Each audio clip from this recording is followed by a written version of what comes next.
ایک تابعی ہیں جن کا نام ہے عامر ابن عبد قیس، عامر ابن عبد قیس. یہ جو ہیں یعنی خاص طور پر بطور زاہد عابد اس پہلو سے مشہور ہیں. امام احمد ابن عبداللہ العجلی رحمہ اللہ کی جو کتاب ہے معرفت الثقات، اس میں آپ نے لکھا کہ کان ثقۃ من کبار عباد التابعین، ایسا لکھا ہے. تو زہد و تقوی اور خاص کر عبادات میں آپ کا حصہ اتنا رہا ہے کہ آپ اسی پہلو سے مشہور ہیں.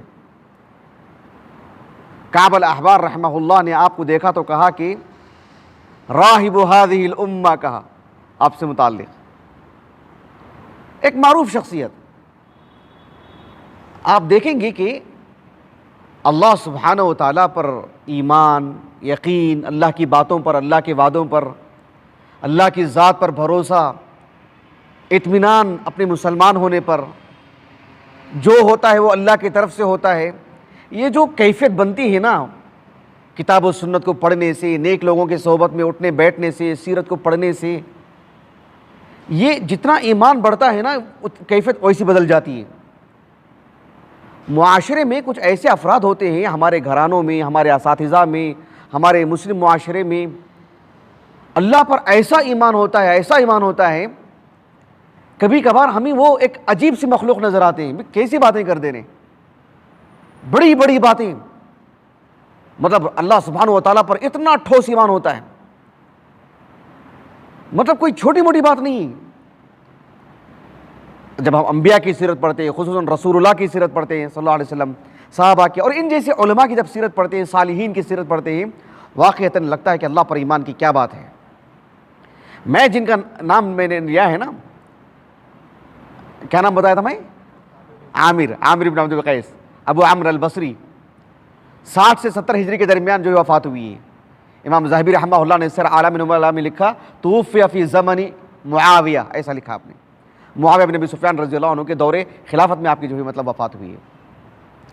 تو یہ جو صاحب ہیں اللہ پر ان کا ایمان ایسے، ایک واقعہ بتاتا ہوں آپ کو اندازہ ہو جائے گا.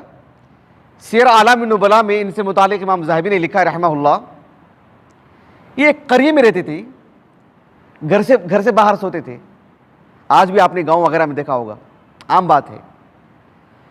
کسی نے آپ سے پوچھا انک تبیت خارجا، آپ گھر سے باہر رات گزارتے ہیں، باہر سوتے ہیں آپ، اما تخاف الاسد، آپ شیر سے ڈرتے نہیں ہیں کیا؟ شیر آ جائے، ریچھ آ جائے، آپ ڈرتے نہیں اس سے؟ آپ نے جو جواب دیا نا، اتنا سادہ جواب، سبحان اللہ، واقعتاً لگتا ہے کہ کیسا جواب ہے یہ. آپ نے کہا کہ انی استحییت من ربی ان اخاف شیئا دونہ، کہا کہ میں اللہ سبحانہ و تعالیٰ کے علاوہ اللہ کی مخلوق سے ڈرتا رہوں، مجھے حیا آتی ہے میرے رب سے. پھر میرے رب پر ایمان لانے کا مطلب کیا ہوا پھر؟ یعنی جیسے معلوم ہو کہ میرے والد صاحب بڑے مالدار ہیں، میرے والد صاحب کے پاس بہت کچھ ہے، پھر بھی میں دوسروں سے مانگتا رہوں، شرم نہیں آتی ہے مجھے؟ سمجھ رہے ہیں آپ یہ بات؟ انی استحییت من ربی ان اخاف شیئا دونہ، میرے رب سے مجھے حیا آتی ہے کہ میں مخلوق سے ڈرتا پھروں. اس کوئی چھوٹی موٹی بات نہیں. دیکھیے ایسی، یعنی یہ ایک نشہ نہیں ہونا چاہیے، ایک طرح کا مطلب غرہ نہیں ہونا چاہیے کہ میں کسی سے ڈرتا نہیں ہوں، ایسا نہیں ہونا. تدبیر اختیار کرنی چاہیے آدمی کو. اللہ پر میرا بھروسہ ہے، آدمی نہیں کمائے گا، محنت نہیں کرے گا، پڑھے گا نہیں، کام کاج نہیں کرے گا، بات وہ نہیں. ان سب کے ساتھ ساتھ وسائل کو اختیار کرتے ہوئے انتہائی درجے کا بھروسہ. یہ جو میں ان کے تعارف میں جو میں نے یہ بات کہی ہے نا، دراصل اس لیے میں نے کہی ہے کہ آج کے جو درس سے جو بات مجھے بتانی ہے وہ اسی سے جڑی ہوئی بات ہے.